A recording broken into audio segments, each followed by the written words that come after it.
The message that would change everything arrived at 5:47 a.m. Wooden crucifix. The urgent knock seemed to echo with the weight of prophecy itself. Cardinal Tagle's fingers paused on his rosary beads, worn smooth by decades of whispered Hail Marys. The knock came again, 3 sharp raps that spoke of institutional urgency rather than pastoral courtesy. In his 8 years residing within these ancient walls, he had learned to read the language of Vatican summons. This was different. This carried the tremor of something unprecedented.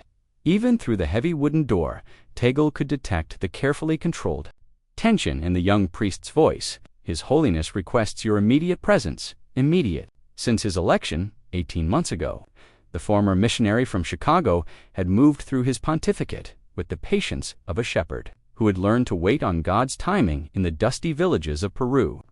He did not summon cardinals at dawn unless something extraordinary demanded it. Tagle rose slowly from his knees. Through his window, the first pale fingers of sunrise were beginning to touch the dome of St. Peter's Basilica, painting the ancient stones with gold he couldn't name. "One moment," Father Tagle called softly, his voice carrying the gentle accent of Manila's streets, where he had first learned to pray among the poor. He folded his hands and bowed his head briefly toward the crucifix. He sensed it would mark a before and after in his life as he reached for the door handle. Cardinal Tagle felt the familiar tightening in his chest that always accompanied moments of divine calling. The last time he had experienced this sensation, Pope Francis had been preparing to name him prefect of the Congregation for the Evangelization of Peoples. But this felt larger, more urgent.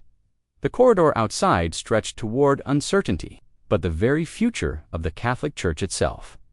By 6:15 a.m., the corridors of the Apostolic Palace hummed with a frequency that word traveled through Vatican walls, like water through limestones, lowly at first.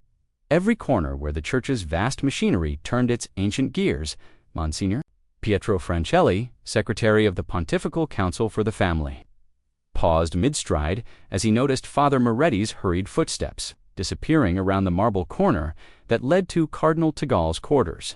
In his 12 years navigating these halls, Pietro had developed an instinct for reading the subtle signs that preceded significant papal decisions.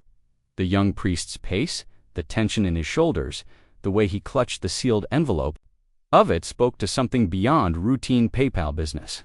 "Did you see that?" whispered Sister Maria Benedetta, who managed the papal correspondence office. She had emerged from the stairwell just in time to witness Father Moretti's urgent mission. Her weathered hands, which had sorted papal letters for 2 decades, trembled slightly as she adjusted her veil. She left the sentence hanging, but Pietro understood. In the careful choreography of Vatican life, dawn summons were reserved for matters that couldn't wait for the measured rhythms of official business hours. They spoke of crises, of decisions that would reshape the landscape of Catholic leadership. 3 floors below, operated on networks invisible to most observers. His phone had begun ringing at 6 o'clock, a sure sign that something significant was stirring in the papal apartments.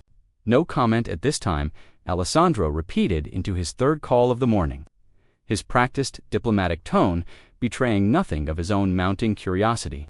But privately, he was compiling mental notes. Cardinal Tagle's name had appeared. In 3 separate inquiries already, the Argentine correspondent for LA Nation had asked specifically about unusual activity regarding the Filipino cardinal. The reporter from EWTN had wondered about potential announcements involving Tagle's current role. Back in the palace corridors, Monsignor Francelli found himself walking more slowly than usual, his ears attuned to the subtle acoustics that might carry whispers from the papal apartments. The marble walls that had witnessed 8 centuries of church history seemed to lean inward, as if they too were listening for the words that would soon echo through every Catholic community on earth. Something was coming. Something that would make this ordinary Tuesday morning unforgettable. In the pre-dawn darkness of his private study, Pope Leo XIV knelt before a crucifix that bore no gold, no precious stones, only the weathered wood of a cross he had carried through the mountain villages of Peru 30 years ago. The weight of what he was about to propose pressed against his chest like a physical burden, making each breath deliberate and deep. The decision had been forming in his heart for months, crystallizing through countless hours of prayer and consultation with the Holy Spirit. But now, with Cardinal Tagle on his way to this very room, the magnitude of what he was contemplating threatened to overwhelm him. This was not merely a pastoral reassignment or a diplomatic posting. This was something that would send shockwaves through every diocese, every seminary, every Catholic household on earth. Leo's weathered hands, which had baptized indigenous children in muddy river water and anointed the dying in candlelit huts, now trembled slightly as he traced the worn wood of his Peruvian crucifix. The Christ figure, carved by a village artisan whose name he had never learned, seemed to gaze back at him with eyes that understood suffering, sacrifice, and the terrible weight of divine calling. That had become his prayer tongue during those transformative years among the poor, and give Luis the grace to accept it. The grandfather clock in the corner, a gift from the Archdiocese of Chicago when he had been named cardinal, chimed the quarter hour. Cardinal Tagle would arrive soon. In less than 30 minutes, Leo would ask something of his Filipino brother that no pope in modern history had ever requested of a cardinal, something that would test not only Tagle's faith, but the very boundaries of what the Church was prepared to become in the 21st century. Leo rose slowly from his knees, his cassock rustling in the profound silence.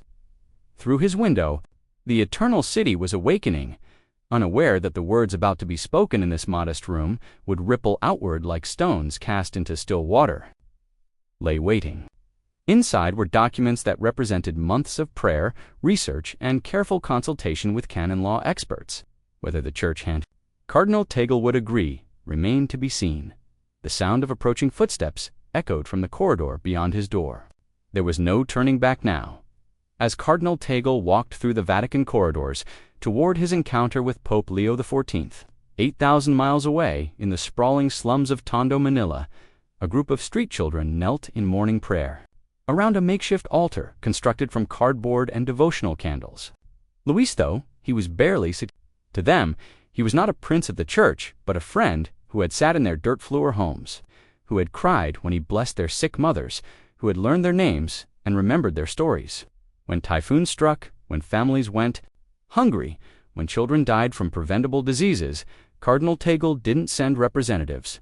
He came himself, his simple black cassock, often muddy from kneeling beside the dying dot in the Vatican's Congregation for the Doctrine of the Faith. The photographs scattered across his mahogany desk told a story that both inspired and worried the traditional guardians of church orthodoxy. Here was Tagle embracing a transgender woman at a Manila AIDS clinic. "He's becoming too much of a symbol," Cardinal Tagle murmured to his assistant, Monsignor Castellano. "The poor see him as their champion. But what about church discipline? What about doctrinal clarity?"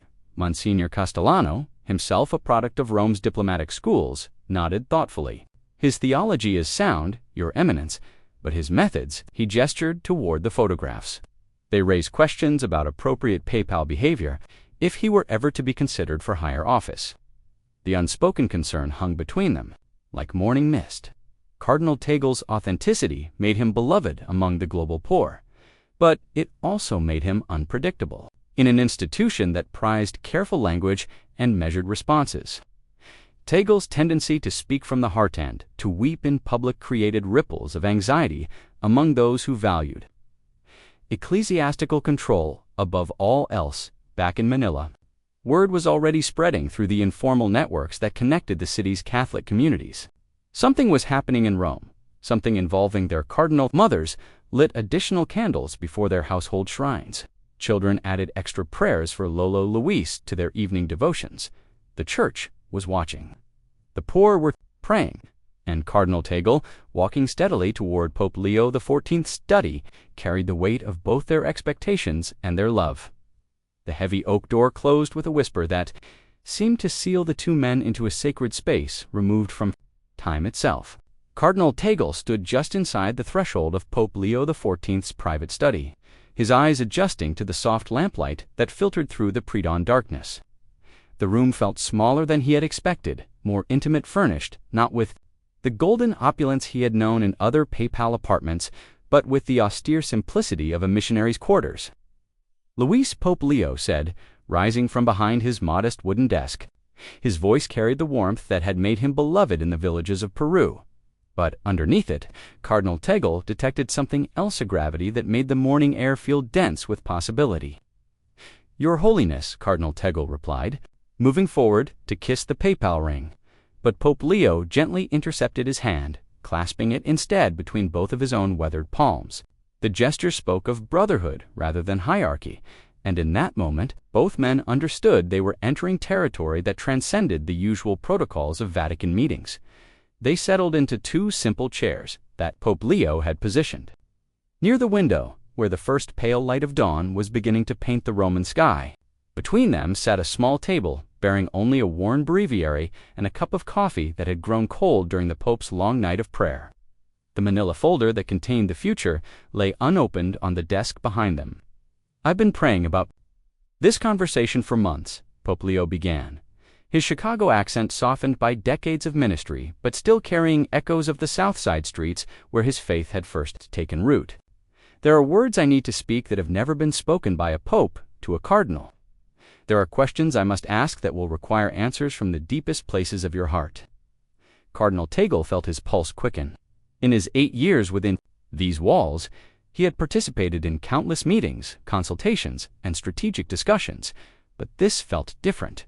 This felt like the moment before Abraham heard God's voice, calling him to leave everything familiar behind. "I am listening, Holy Father," Cardinal Tagle said simply, his hands folded in his lap, his heart open to whatever divine wind was about to reshape his life. Pope Leo XIV looked out the window at the awakening city, then back at the men who had walked among Manila's poorest with the tenderness of Christ himself. The silence stretched between them like a bridge over an abyss, and both men knew that the next word spoken would determine whether they would cross it together. Pope Leo XIV drew a breath that seemed to carry the weight of 2,000 years of church history, then spoke words that shattered Cardinal Tagle's understanding of what was possible. "Luis, I am asking you to become the first cardinal protector of the global Pora position that has never existed, with authority that has never been granted." The Pope's voice was steady, but his hands trembled slightly as he reached for the manila folder. "I want you to leave Rome entirely, to establish a new seat of church authority that exists not in palaces, but among the forgotten." The words hung in the air like incense, sacred and startling.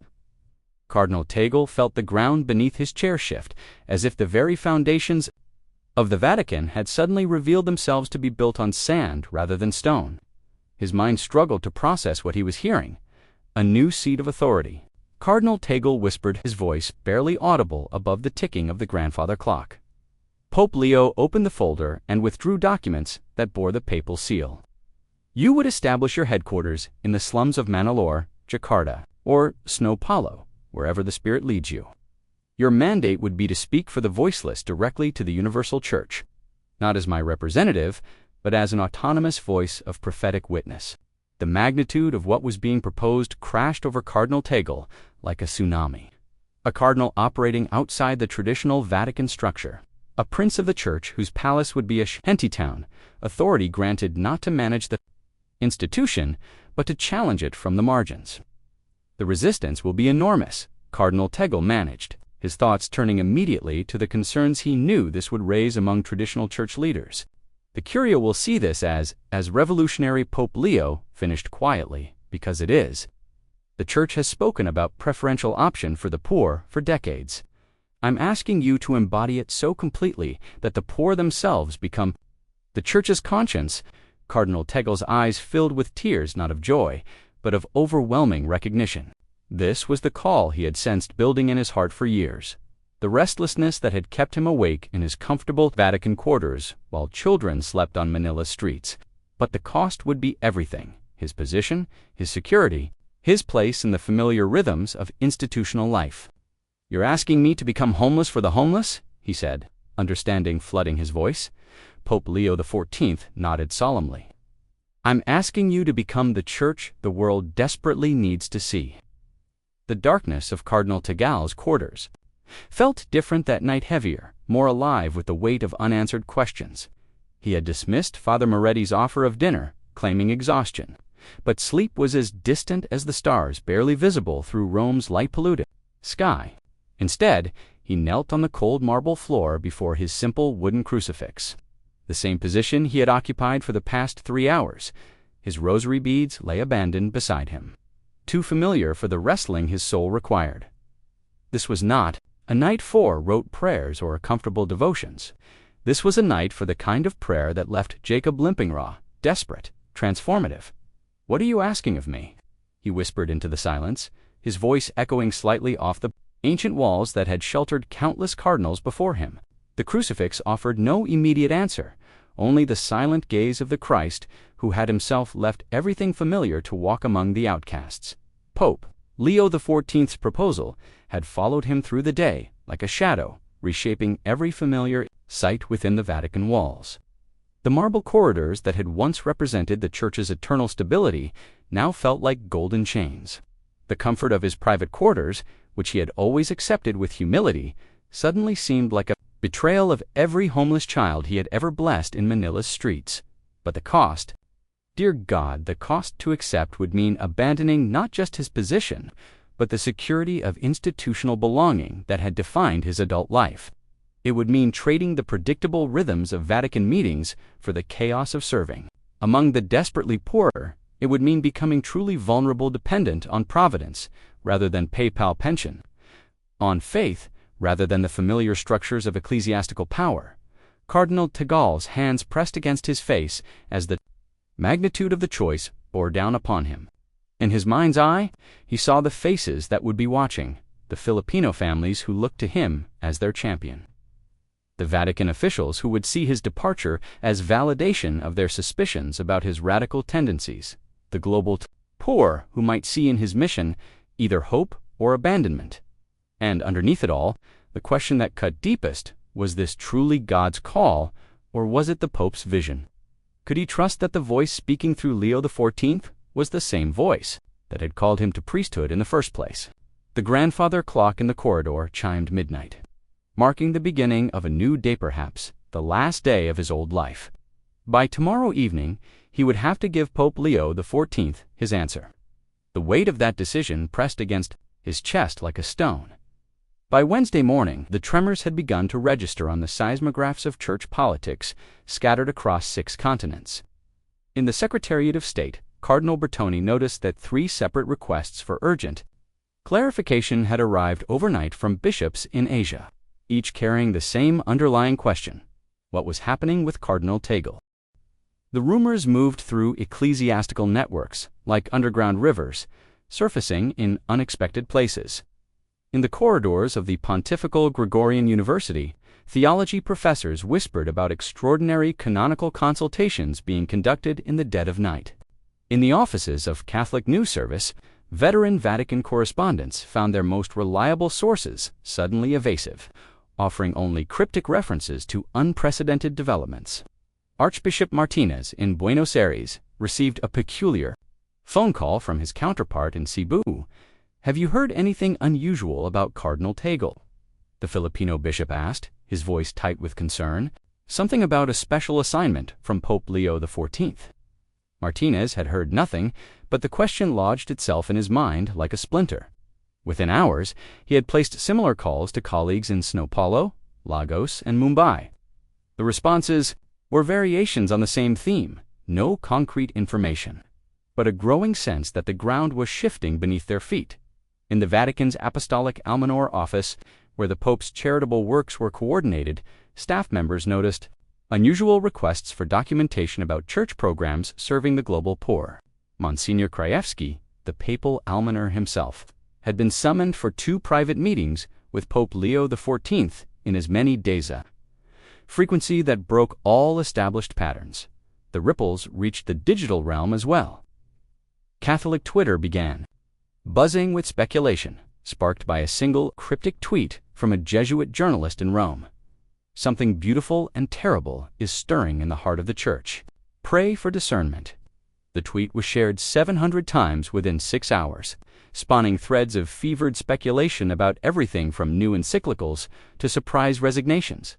In Manila, Archbishop Villegas found himself fielding calls from parishioners who claimed to have had dreams about Cardinal Tagle. "He was walking away from Golden Gates," one elderly woman reported, "but he was smiling, and there were children following him." Even the usually stoic Swiss Guard noticed the change in atmosphere. Their shifts in the papal apartments had been extended, and they had been instructed to maintain enhanced discretion regarding all visitors to Pope Leo XIV's private study, the church. Like a vast body sensing disturbance in one of its vital organs, was beginning to hold its breath. Something was coming, something that would demand response from every Catholic soul on earth. The small chapel, attached to Pope Leo XIV's private quarters, held the silence of centuries in its stone walls, broken only by the soft whisper of two men breathing in rhythm with their prayers. Cardinal Tagle had arrived before dawn, as requested, and found the Pope already kneeling before the tabernacle. His white cassock ghost-like in the flickering candlelight, they had prayed together for nearly an hour without words. Two shepherds, seeking the same divine guidance that had carried the Church through every crisis of faith across 20 centuries. The weight of decision hung between them like incense, sacred and transformative. Finally, Cardinal Tagle spoke, his voice carrying the peace that comes only after a soul has wrestled with angels and emerged blessed rather than broken. "Holy Father," he said, remaining on his knees but turning slightly toward Pope Leo XIV, "I have spent 3 days in prayer, and I have heard the voice that called Samuel in the night, the voice that told Abraham to leave his father's house, the voice that asked Mary to bear the impossible." Pope Leo XIV's hands remained folded, but Cardinal Tagle could see the tension in his shoulders, the way he held his breath, waiting for words that would reshape the Church's future. "I will accept the mission you have offered," Cardinal Tagle continued, his voice growing stronger with each word. "I will become the first cardinal, protector of the global poor. I will leave the comfort of these walls and make my home among those whom Christ called blessed. I will speak with their voice to the Church, and I will carry the Church's love to places where it has never been seen." The words fell like stones into still water, sending ripples through the sacred space that would soon spread across the entire Catholic world. Pope Leo XIV closed his eyes, and Cardinal Tagle saw tears slip down the weathered cheeks of a man who had carried this vision alone for too long. "Luis," the Pope whispered, "you understand what this means? The criticism that will come, the resistance from those who see this as abandonment of tradition?" Cardinal Tagle rose slowly and placed his hand on the Pope's shoulder. "Holy Father, tradition is not a museum to be preserved. It is a river that must flow toward the sea. If we dam it up in beautiful buildings, it becomes stagnant. But if we let it flow to the poorest places on earth, it becomes living water."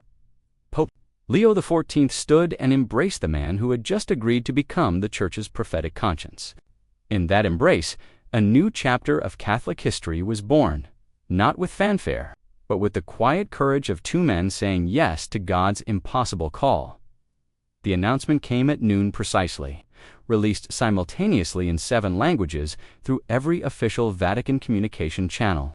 Within minutes, the words of Pope Leo XIV's apostolic letter had ricocheted across the globe like lightning, illuminating and scorching everything they touched in St. Peter's Square. Tourists clutching their phones stared at breaking news alerts. In disbelief, a cardinal leaving Rome to live in slums, a new position that had never existed. The very stones of the ancient plaza seemed to vibrate with the collective intake of breath from pilgrims who sensed they were witnessing something unprecedented. "Il Papa, Impazito," muttered an elderly Italian woman to her companion, crossing herself as she spoke. "The Pope has gone mad." But 20 feet away, a young Filipino seminarian wept openly as he read the announcement on his phone, his joy so pure it drew curious stares from passing tourists. "Cardinal Tagle," he whispered to himself in Tagalog. "Finally, someone who will speak for us." The reaction in the Curia was swift and seismic. Cardinal Tagle burst into Cardinal Bertoni's office without knocking, his face flushed with indignation. "Have you seen this? Pope Leo XIV has just created a shadow papacy, a cardinal with autonomous authority operating outside all canonical structures. In bishops' conferences worldwide, emergency meetings were convened. Some saw prophetic genius, others saw dangerous precedent. Archbishop Williams in Liverpool called it the most significant ecclesial development since Vatican II. Cardinal Müller in Munich declared it a betrayal of 2 millennia of church governance. The digital Catholic world exploded into furious debate. Conservative blogs denounced the demolition of hierarchy. Progressive sites hailed the return to gospel simplicity. Social media platforms crashed under the weight of theological arguments that raged in a dozen languages. But perhaps the most telling reactions came from the margins themselves. In a favela outside São Paulo, a group of mothers gathered around a crackling radio, listening to the news in Portuguese. When the announcement ended, they knelt in the dirt and began to pray the rosary knot for Cardinal Tagle. But in thanksgiving for a church that had finally remembered their existence, in the slums of Nairobi, children who had never heard of the Vatican painted signs that read, "Welcome Cardinal Luis" in Swahili. They didn't understand ecclesiology or canon law. They only knew that someone with power had chosen to become powerless like them. The tremors continued throughout the day, radiating outward from Rome through every Catholic institution on earth. Some tremors brought destruction to old certainties. Others brought the promise of new foundations. The church would never be the same. The conference room in the Congregation for the Evangelization of Peoples had never felt smaller. Cardinal Tagle sat at the head of the polished mahogany table where he had presided over countless meetings about mission strategy and global outreach, now surrounded by the staff members who had become his Vatican family over 8 years. He was preparing to say goodbye to everything that had defined his ecclesiastical life. Monsignor Santos, his closest aide and fellow Filipino, struggled to maintain his composure as he reviewed the transition documents. "Your Eminence, the logistics alone, ... How will you communicate with Rome? What about security protocols? Who will handle your correspondence?" Cardinal Tagle smiled gently, the same expression he had worn when blessing children in Manila's streets. "Miguel, I think you're missing the point. There won't be protocols. There won't be an office. I'll be writing letters by hand and sleeping wherever the poor make room for me." Sister Catherine, who had managed his schedule with military precision for 6 years, dabbed at her eyes with a tissue. "But Cardinal, you've built so much here. The youth initiatives, the seminary programs, the interfaith dialogues. Who will continue this work?" "All of you," Cardinal Tagle replied simply. "The work was never mine alone. It belongs to the Church, and the Church is you, each of you carrying Christ's love into the world." Father Reyes, the youngest member of his team, leaned forward with barely contained emotion. "Your Eminence, forgive me, but this feels like abandonment. You're leaving Rome at a time when the Church needs your voice in the highest councils." Cardinal Tagle was quiet for a long moment, his fingers tracing the edge of the table where so many important decisions had been made. He spoke, his voice carried the weight of absolute certainty.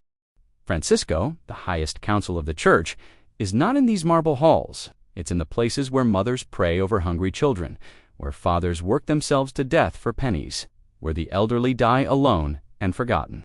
Is to mean anything, it must speak from there." The room fell silent except for the soft ticking of the antique clock that had marked countless hours of their shared ministry. Each person present understood they were witnessing the end of an era, not just for Cardinal Tagle, but for their own understanding of what it meant to serve the Church. As the meeting drew to a close, Cardinal Tagle stood and blessed each of them individually, his hands trembling slightly as he traced the sign of the cross over foreheads he might never see again. Tomorrow, he would board a plane to Manila, with nothing but a single suitcase and a heart full of impossible hope. The departure gate at Rome's Fiumicino Airport had never witnessed anything quite like this. Cardinal Luis Antonio Tagle sat in a simple plastic chair, wearing not the scarlet robes of his office, but a plain black cassock that marked him as just another priest traveling to serve his flock. His single black suitcase rested beside him, containing everything he now owned: 3 changes of clothes, a worn breviary, the wooden crucifix from his Vatican quarters, and a handwritten letter from Pope Leo XIV that would serve as his only credential in the slums of Manila. Around him, passengers bound for Philippine Airlines Flight 846 stole curious glances, some recognizing the face they had seen on news broadcasts just days earlier. A Filipino family approached hesitantly, the mother clutching her rosary beads. "Cardinal Tagle," she whispered in Tagalog, "we heard what you're doing. We will pray for you." He stood immediately, taking her weathered hands in his own. "No, sister. I will pray for you. We will pray for each other." 8 time zones ahead in Manila, Thousands had gathered at Ninoue Aquino International Airport despite the pre-dawn hour. News of Cardinal Tagle's arrival had spread through the city's vast network of Catholic communities like wildfire. Street vendors had closed their stalls. Mothers had brought their children. The elderly had journeyed from distant provinces, many arriving on buses they could barely afford. Maria Santos, a grandmother from Tondo who cleaned offices for 12 hours a day to feed her family, held a hand-painted sign that read, "Welcome home, Cardinal of the Poor," in faded marker. Afraid she might miss the moment when their beloved cardinal returned not as a visiting dignitary, but as their neighbor. "He's really coming to live with us," she whispered to the woman beside her, tears streaming down her cheeks. "In our streets, in our struggles, God has not forgotten us." Back in Rome, Pope Leo XIV stood alone at his study window, watching the sky where Cardinal Tagle's plane had disappeared into the darkness. The weight of what he had set in motion pressed against his chest like a physical burden. The criticisms had been swift and brutal. 3 cardinals had requested emergency audiences.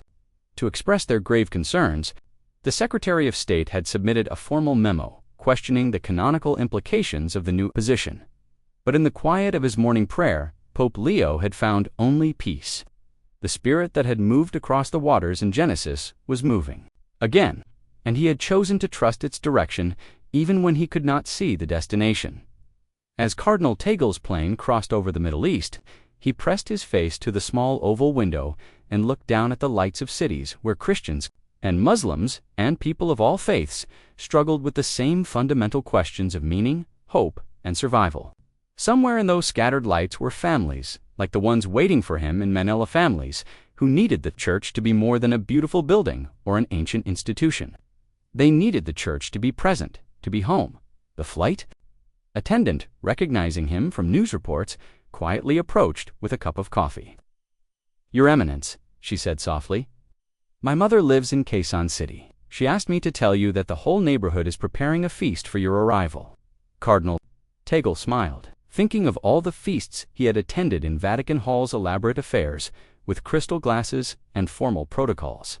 Tomorrow he would share rice and dried fish with families who considered themselves blessed to have enough for an extra guest. The contrast didn't sadden him, it filled him with anticipation. As the plane flew through the night toward a future no one could predict, Pope Leo XIV concluded his morning prayers in Rome. The faithful kept vigil at Manila's airport, and Cardinal Tagle dozed fitfully in his economy seat. Dreaming of children's laughter and the smell of cooking fires in narrow alleyways, the Catholic Church was walking into tomorrow, unsure of the path but certain of the guide. And for the first time in decades, that felt like exactly where she belonged.